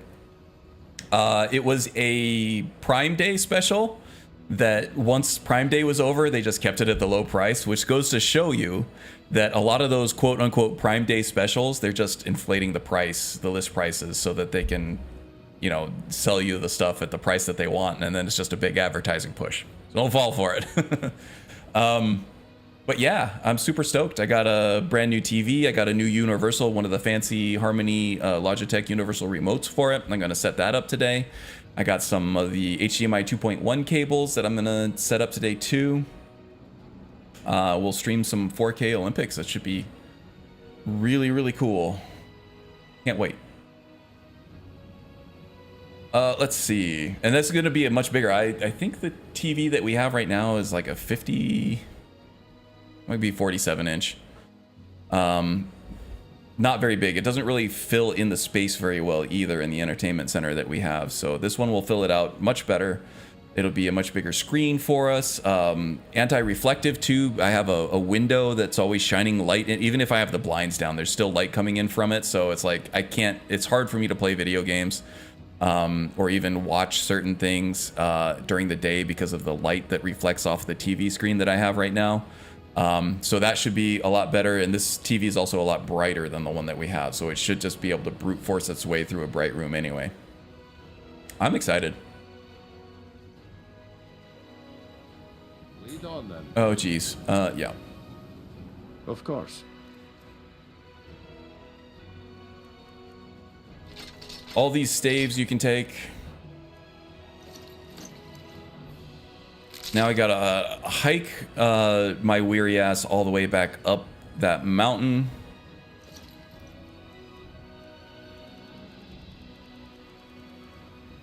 Should be enough. Let's go. Get that word wall, and I think that there's also another Black Sacrament armor drop up there too. Ooh, it's dark.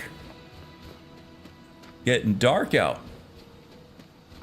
We can harvest that troll on the way back up too, and there should be another one up top. You can use Kavozine's face, but it might not work.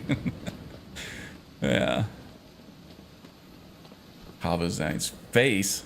Kavozine. Kavozine. Kavozine. Is that like Beetlejuice? Ooh, there's a new Beetlejuice movie coming out this year too. Damn it. Lots of good stuff to watch coming out. I finally watched the Barbie movie last night. My wife recommended it. I've been wanting to see it. But then we were looking for something to watch, and I was like, oh, I still haven't seen the Barbie movie. And she was like, what? You haven't? And I was like, no, that's not really something I would go out of my way to watch on my own. I'm more about, you know, kung fu movies and big action movies and stuff. But I've been interested in it. And then so my wife and I watched it together. She's already seen it. She saw it at the theater. But of course, you know, 30 minutes into the movie, she falls asleep and I'm watching it on my own. But it was really good. I kind of feel like Margot Robbie got snubbed in the Oscar snubbed in the Oscar nominations, I gotta say. I thought she was better in her role than Ryan Gosling was in his. I thought everybody did a great job. But I thought she was absolutely fantastic. And she should have got a Best Actress nomination. It's easy to say just watching one movie and being super impressed with the performance. But she had my eyes welling up a few times, that's for sure. And I'm not quick with the tears, usually. Because that's my wife. But yeah, I thought she did great. But yeah, like I was gonna say, it's easy to say that somebody got snobbed. Why do I keep saying snobbed? Probably because it's Barbie. Somebody got snubbed just within the limited scope of just that one movie, and you're not really taking into account all the other performances of all the other movies that came out in the year. But she should have been recognized. I feel like that was kind of a miss. That was my take on it anyway. I really liked it. It was really good. Here we go.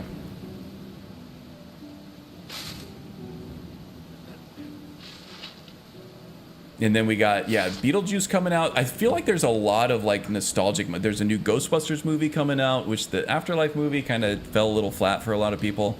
I still haven't watched it yet. I should probably. I still have to catch up on House of the Dragon, the Game of Thrones spin-off. So I got a lot of good stuff to watch on the new TV, that's for sure.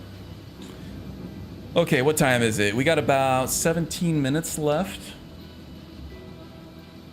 Have to watch No Time to Die and Barbie over Shadow Oppenheimer. Oppenheimer I did see in the theater, and I thought that the accolades that it got were well deserved. I have not seen No Time to Die.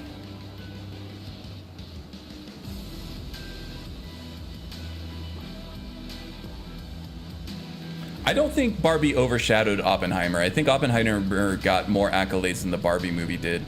I don't know. If I had to choose between the two, I would say probably Oppenheimer over Barbie, but they're apples and oranges, right? It's so hard to compare and contrast the two because they're so different. I'm more of a nerd, so the Oppenheimer stuff really kind of struck me. I have an engineering degree from school and everything, and I love the science technobabble and stuff, and that really struck a chord for me that a lot of other movies don't. But that's not to say that the Barbie movie was like dumb or like light or anything. It had like really strong messaging in it. It had like a lot of metaphors and things like that that I really appreciated. That if you dig a little deeper into it, that you can find some smart stuff in there that can satisfy an inquisitive mind for sure. It's not just a dumb, funny flick, even though it does have some dumb funniness in it. It is entertaining on its own, but there is some smart stuff behind it too. Watched both of them last year. Both were good. I liked Oppenheimer better, but I'm a history nerd. Yeah, I think that's why Oppenheimer got a lot of the nods over the Barbie movie. But they're both really, really good. Barbie was at a quality that was pretty much on par with Oppenheimer. I think it's just such a different movie that it's hard. And like I said, I think Margot Robbie did get the shaft a little bit in the Oscars, but you know, a lot of people saw Barbie and a lot of people were really impressed with her performance, so I hope she knows that she did a great job, even if she didn't get the Oscar nods for it. Really want to see House of the Dragon, and also really don't want yet another subscription. Okay, so you don't have the HBO one. HBO is not what it used to be. Game of Thrones more or less kind of jumped the shark when it just became another action series once they outpaced the George R.R. Martin stuff. it became less about the stories and more about the big set pieces. Same thing happened with Westworld. Let's see, those showrunners did move on to something else which was pretty good, and I don't remember what it was, but it was nowhere close to those first few seasons of Game of Thrones and Westworld. HBO used to be like a no-brainer subscription. Like everything that they put out was pure gold, and now it's like you might get a good movie here or there. Spin-off, the Game of Thrones spin-offs, it's good. It's probably better than the last couple seasons of Game of Thrones itself, but maybe less budget, but it still is a shadow of what those first few seasons of Game of Thrones were. Or even the Westworld first few seasons. And Westworld's a sad story too. That was one of like the smartest series, most well-done series, and then, I don't know, I feel like they outpaced their writing again, and they just became an action show, which was kind of sad. Lots of good stuff, though. Lots of good stuff to watch. I just finished off The Boys, which is good for what it is. It's very hard to watch for a lot of different reasons. Very graphic, very politically dividing. It's basically liberal hate porn. So, you know, if you're on the other side of the political spectrum there, you're probably not gonna like it much, but you also probably know to avoid it. But the storylines and the pure human aspect of that show in relation to, like, you have like these big superheroes and these superpowers, and then you have these regular humans that are kind of caught in the middle of it. It's kind of like X-Men back in the day, how the X-Men show and the X-Men comic, that syndicated Saturday cartoon back in the late 90s, early 2000s, I think it was late 90s actually, was fantastic. It got into some very kind of mature themes about people being left behind and everything before that was even a thing. And then X-Men 97 just came and cleaned it all up, and really told some very mature storylines. It's kind of like that, except it explores the darker side of like narcissism and overwhelming corrupting power, things like that. So it gets dark, it gets a little bit too real at times, but I think that they do the human side of that very, very well with the storylines. That one's in, we're waiting for season 5 on that one. And I think we got the final season of Cobra Kai coming up, which makes everybody happy. And Stranger Things is still coming at some point. Lots of good stuff to watch. Is there anything else you can tell me? I got the...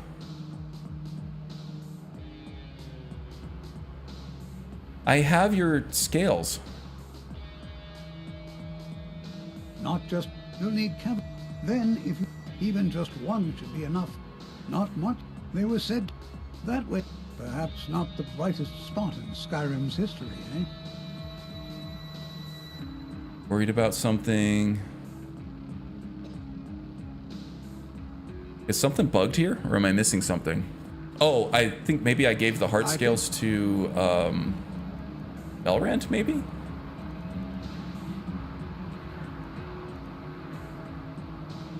That might be what happened. Although I'm surprised that... Oh no, Primordial Dragon Scale.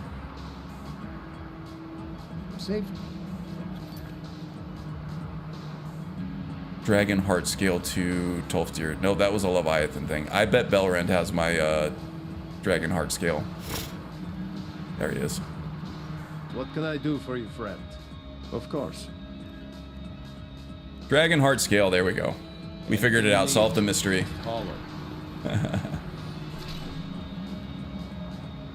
Oh, James is also a history nerd? Okay, looks like James is taking off. Take it easy, friend. Stay warm and stay out of the heat, depending on what you get next week.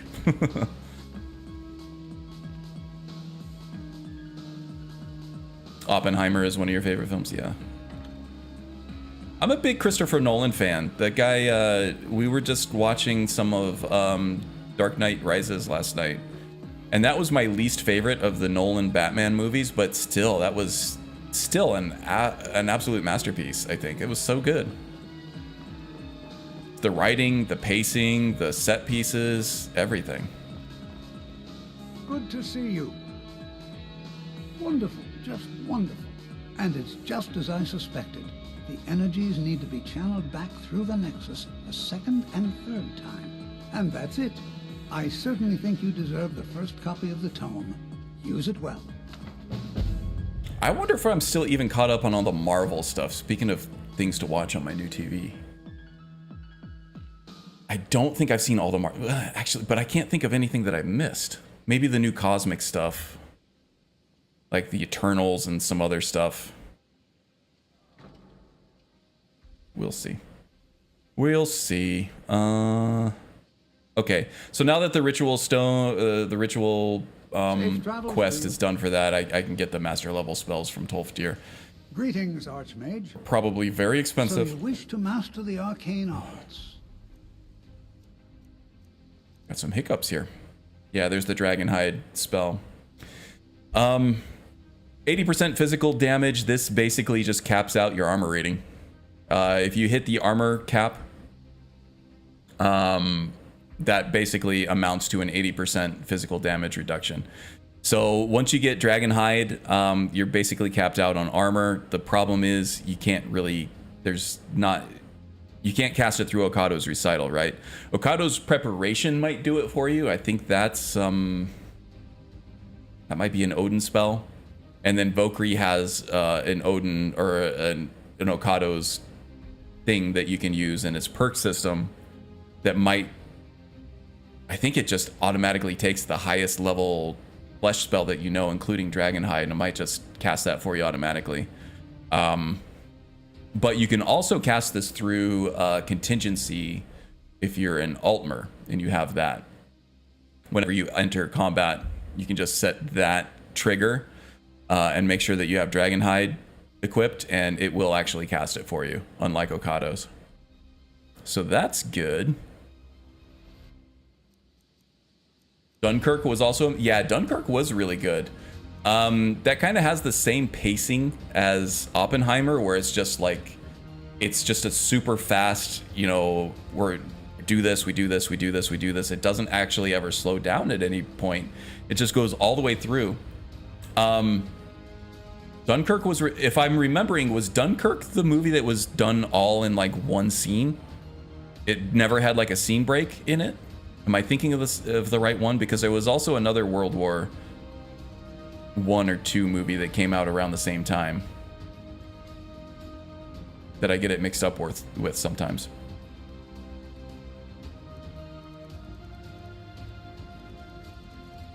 But I do really remember liking Dunkirk and being impressed with it. Not much in terms of storyline, if I'm thinking of the right one, or like stuff like that, but just the fact that it was all done. Yeah. Favorite scene is the Spitfire crash. Yeah, and that kind of like started with that. Yeah, that was like all one scene, I think. The whole movie, there was no scene breaks in it, if I remember correctly. Which was incredibly impressive on a technical level, but also just a thrill ride all the way through. What the hell am I doing here? Yeah, I was looking for master level spells now. We haven't even looked at the expert level spells. That'll be next time we stream. I gotta work hard to try to make sure that I can afford all of those and have them learned. But it looks like 2000 and up. Yeah, Thrumming Stone. Some good stuff here. I have to do all the ritual spells with all the different masters here.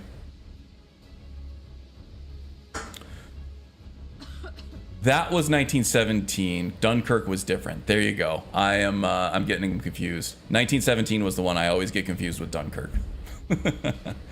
I remember Dunkirk being really, really good. 1917 probably was not as good of a movie on its own, but just the fact that that was all one scene was incredibly technically impressive.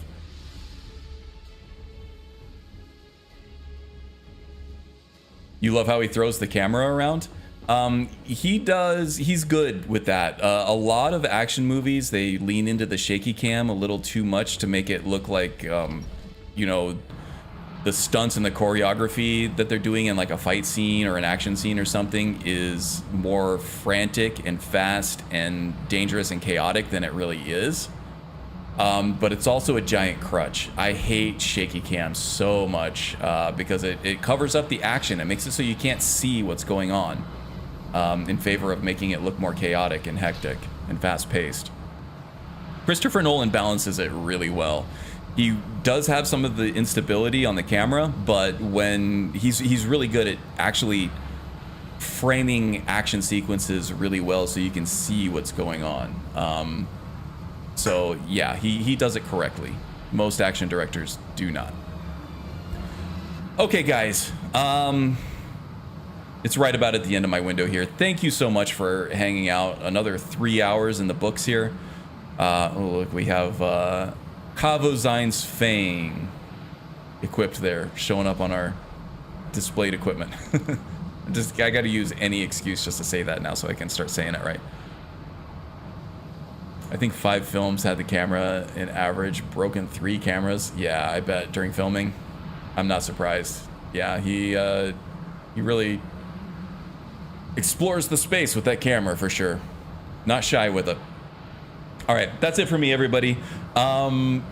Do check out the links in the description below. Click on the links there. You know, Magus, The Wind were here earlier. Do click on their Twitch links. Leave them a follow. Oh, geez. Now we got an ad inserted. Yes, we'll have fun with the new TV for sure. Yeah, click the links in the description below. Maldaroth was here earlier. He did a stream, although he did say that he was taking a break from streaming while he's getting some stuff figured out. So wish him the best there too. Mr. B streams from time to time as well, so go do that as well with him. And then yeah, read some of Strudel's work too. I got the link to her written work in the description below as well. So yeah, if you're into fantasy reading, you're not going to do much better than that.